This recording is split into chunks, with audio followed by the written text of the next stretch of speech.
Vamos a comenzar hoy una lectura acerca de los atributos de Dios. Para hablar de los atributos de Dios, nada mejor que abrir en el Salmo 139. Yo creo que la mejor forma de empezar a estudiar los atributos de Dios es entrar al Salmo 139. Cuando llegamos al Salmo 139, que es un salmo extenso y bien conocido, tenemos allí una descripción de los tres atributos fundamentales de Dios, que son los atributos incomunicables. Ahora, no quiero que nos mezclemos con las palabras, pero voy a explicar esto porque creo que es necesario. Hay atributos de Dios que son comunicables. Por ejemplo, Dios es santo. Y Dios me puede decir a mí, sed santos como yo soy santo. Quiere decir que ese atributo es comunicable. Pero hay otros que no son comunicables. Por ejemplo, Dios dice, soy omnipotente, pero no me puede decir a mí que yo sea omnipotente. Entonces, los tres grandes atributos de Dios incomunicables son la omnisciencia, la omnipresencia y la omnipotencia. Vamos a comenzar por el primero de ellos y vamos al Salmo 139, los primeros 6 versículos. Dice así: Oh Jehová, tú me has examinado y conocido, tú has conocido mi sentarme y mi levantarme, has entendido desde lejos mis pensamientos, has escudriñado mi andar y mi reposo, y todos mis caminos te son conocidos, pues aún no está la palabra en mi lengua, y aquí, oh Jehová, tú la sabes toda. Delante y detrás me rodeaste, y sobre mí pusiste tu mano. Tal conocimiento es maravilloso, demasiado maravilloso para mí, alto es, no lo puedo comprender. El Salmo 139 es una reflexión de David, un salmo de David, donde nos permite entrar en el enfoque que él le da a su vida espiritual. Notemos bien cómo tenemos que encarar este salmo. Entre los salmos de David hay salmos que son circunstanciales. Está viviendo una experiencia y entonces nos habla de eso. Hay otros que son contemplativos, como el Salmo 23. Y este es uno de esos salmos donde él mira a Dios y trata de explicar algo acerca de Dios. Y comienza por esto, la omnisciencia. Omni significa todo. Quiere decir todo ciencia, todo conocimiento. Y se lo define como el atributo de Dios por el cual Dios conoce todas las cosas. El conocimiento del hombre es limitado. Nosotros estamos permanentemente conociendo y buscando e indagando y nos damos cuenta que el conocimiento nos excede.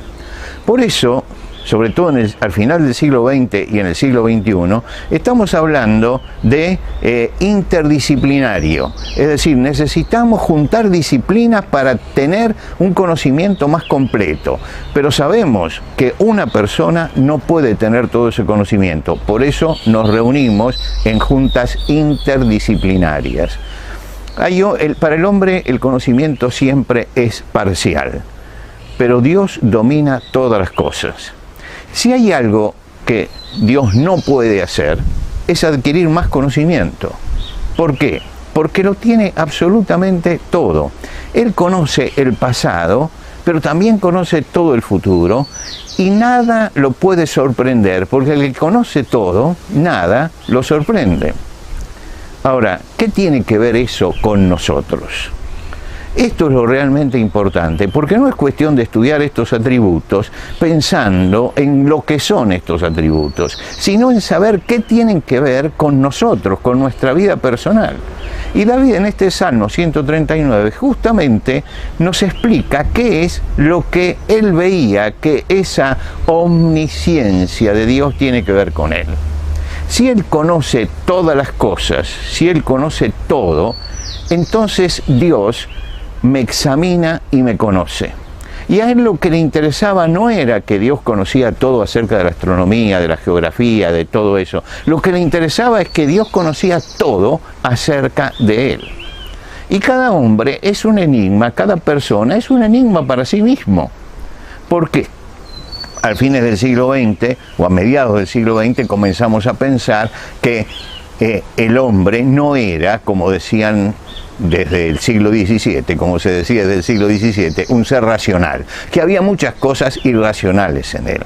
Y no basta leer la palabra de Dios, leer la Biblia, para ver alguna de las reacciones que nos habla de la irracionalidad muchas veces del hombre. Por ejemplo, Judas. Judas da 3 años como discípulo de Jesús y termina traicionándolo. ¿Cómo explicamos eso? ¿Cómo explicamos, por ejemplo, que Saúl, un hombre que fue usado por el Espíritu de Dios, en el último tramo de su vida va y consulta a una pitonisa, a una bruja? ¿Cómo entendemos que Salomón, el hombre más sabio de la tierra, termina en la idolatría? Es que hay algo que se mueve dentro del hombre que está más allá de la razón, que está más allá de lo racional.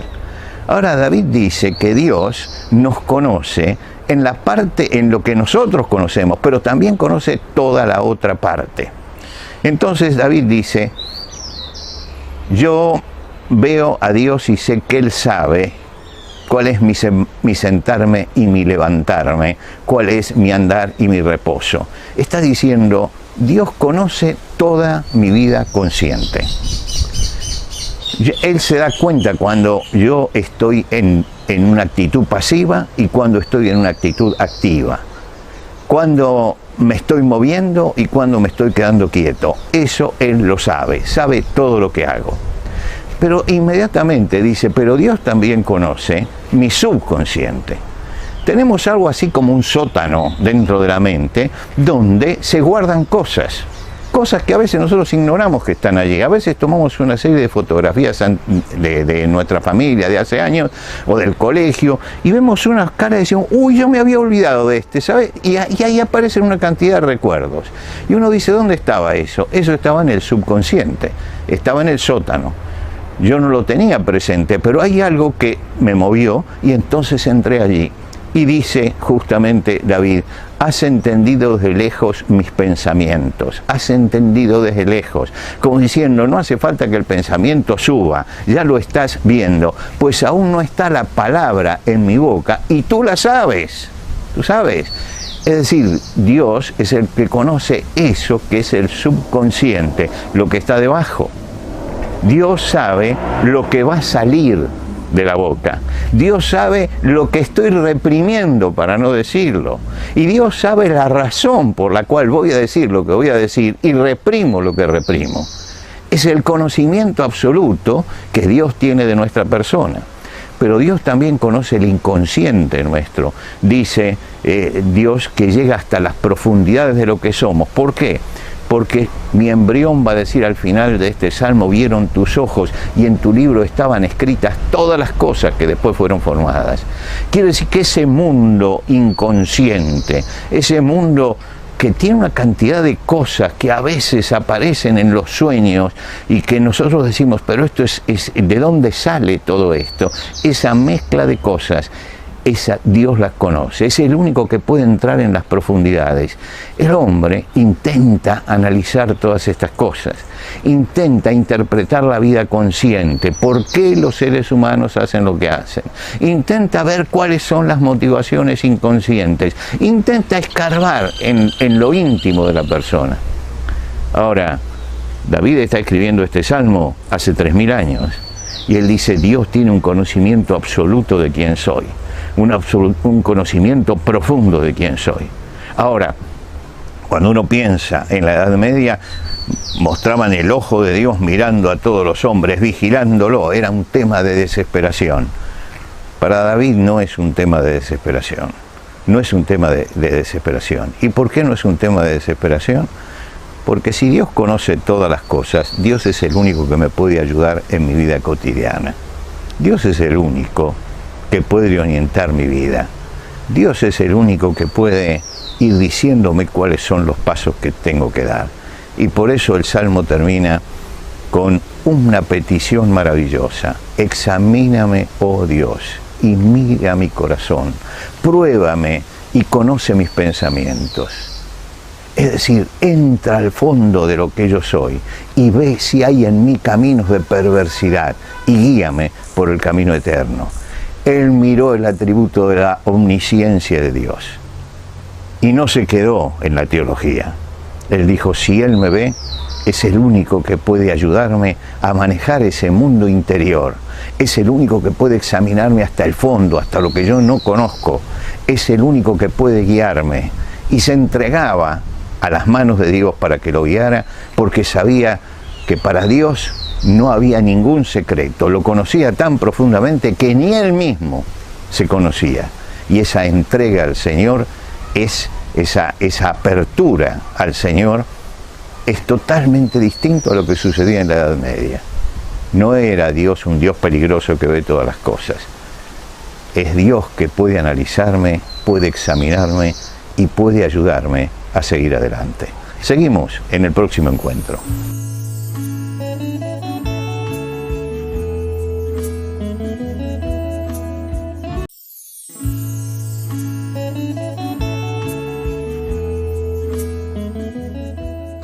La semana pasada estuvimos viendo el Salmo 139 y analizando el atributo de Dios de la omnisciencia. Estamos con los 3 grandes atributos, este es el segundo. Omnisciencia fue el primero y hoy vamos al segundo. Lo interesante de David es que él no teoriza sobre esto, él no hace alta teología, él habla de los atributos de Dios en relación a su persona, en relación a lo que él es. Y el atributo que vamos a ver hoy, que es la omnipresencia de Dios, también está descrito en este salmo. Y por eso vamos a leerlo. Comenzamos en el versículo 7 del Salmo 139. Dice: ¿a dónde me iré de tu espíritu y a dónde huiré de tu presencia? Si subiera a los cielos, allí estás tú. Y si en el Seol hiciere mi estrado, he aquí, allí tú estás. Si tomares las alas del alba y habitar en el extremo del mar, aún allí me guiará tu mano y me asirá tu diestra. Si dijere ciertamente las tinieblas me encubrirán, aún la noche resplandecerá alrededor de mí, aún las tinieblas no encubren de ti. Vamos a detenernos aquí en la lectura de este salmo. ¿Qué quiere decir que Dios es omnipresente? Omni es todo. Presente, que Él está presente en todas partes. Cuando Salomón dedica el templo en Jerusalén, tiene una frase que habla de esto. Él dice: he aquí, los cielos de los cielos no te pueden contener. Es decir, Dios no habita en el templo, los cielos de los cielos no lo pueden contener. Nosotros muchas veces hablamos de la casa de Dios. Pero la casa de Dios no es porque Dios esté allí, Dios está en todas partes. El apóstol Pablo, cuando predicó en Atenas, él dijo que Dios no habita en templos hechos por manos de hombres. No habita en templos, Él está en todas partes. En todo caso, tenemos algunos lugares donde dedicamos ese espacio a reunirnos para adorar a Dios. Pero cuando yo salgo de ese espacio, Dios sigue estando allí, y donde yo estoy, Dios está. En el libro de los Proverbios dice que los ojos de Jehová están en todo lugar, y que no solamente están en todo lugar, sino que miran a los buenos y a los malos, es decir, todo está dentro de la visión de Dios. David hace un planteo muy importante con respecto a este atributo. Él dice: ¿dónde me iré de tu espíritu y dónde huiré de tu presencia? Es decir, él dice, vamos a forjar una hipótesis. Supongamos que yo me quiero esconder, escapar de la visión de Dios, de la presencia de Dios. Recordamos algunos casos, por ejemplo, Adán y Eva, después que pecan, se escondieron. ¿Y por qué se escondieron? Bueno, porque ellos no entendían lo que era la omnipresencia de Dios, que Dios estaba en todas partes, y Dios sabía lo que ellos habían hecho. Dios había contemplado el pecado. Lo mismo sucedió con Jonás. Jonás también se escapó a Tarsis. ¿Para qué? Para alejarse de la presencia de Dios. Y Tarsis era, en el mapa de los antiguos, el lugar más alejado, el último extremo de la tierra conocida. Se quería ir ahí, como si ahí Dios no estuviera. Ahora, David, con toda sabiduría, y mucho antes que Jonás, él dice: ¿a dónde me iré de tu espíritu y a dónde huiré de tu presencia? Cuando Dios habló con Adán y Eva, que se escondieron, y le preguntó al hombre, ¿dónde estás tú? No era porque él no supiera dónde estaba, sino para ubicarlo espiritualmente, para que le dijera dónde estaba parado espiritualmente. Cuando le pregunta a Caín, ¿dónde está tu hermano? No es porque Dios no sabía lo que había pasado, simplemente para que tomara conciencia de lo que había hecho.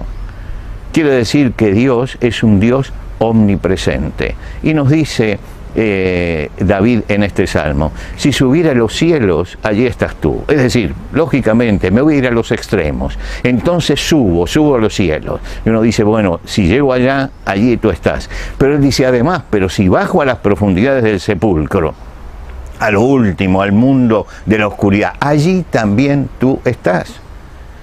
Y habla de la horizontalidad también.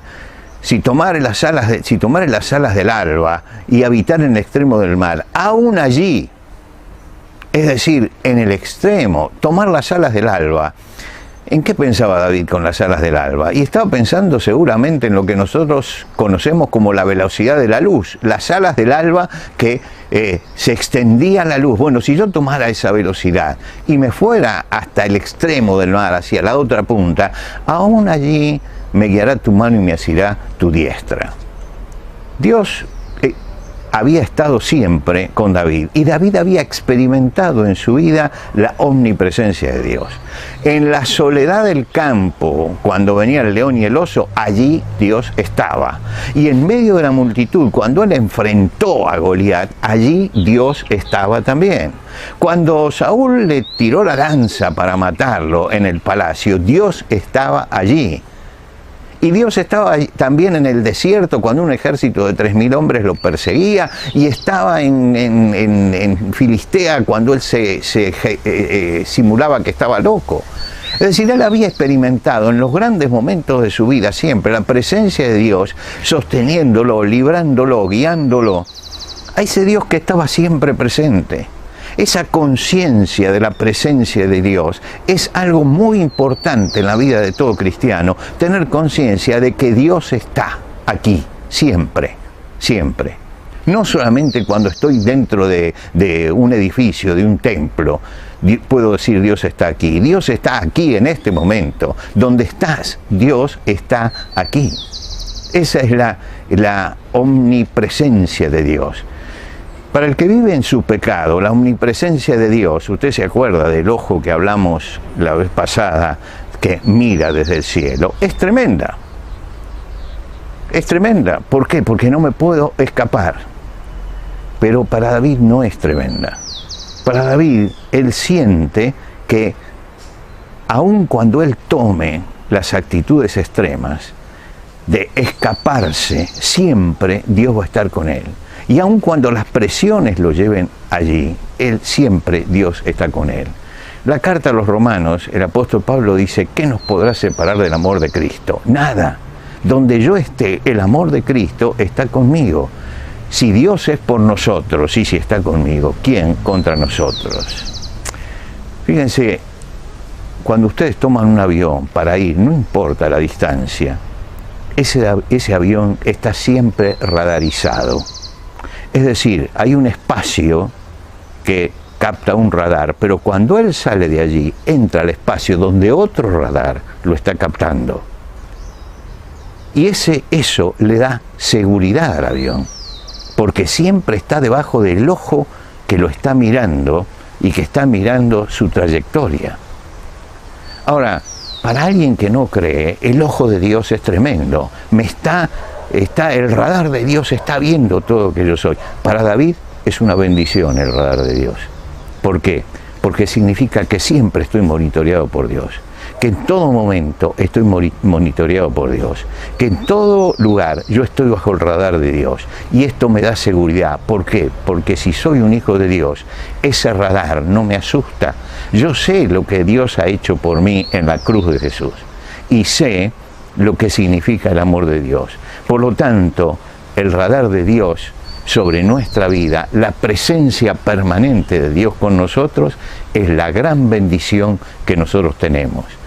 La presencia de Dios, la conciencia de la presencia de Dios, en nosotros y en nuestra vida es uno de los puntales más grandes en la vida espiritual para que sepamos mantener nuestra santidad delante de Dios. Cuando Pedro entró a la casa de Cornelio, Cornelio le dijo: nosotros estamos aquí en la presencia de Dios. Y nosotros podemos decir, en cada momento y en cada lugar de nuestra vida, nosotros estamos en la presencia de Dios. Yo sé que en todo momento, en todo peligro y en todo lugar, Dios está allí, porque Dios está presente en nuestra vida. Y Dios está con nosotros y por nosotros para sostenernos y para que nuestra vida pueda ser una vida de plenitud. Nos vemos la semana que viene.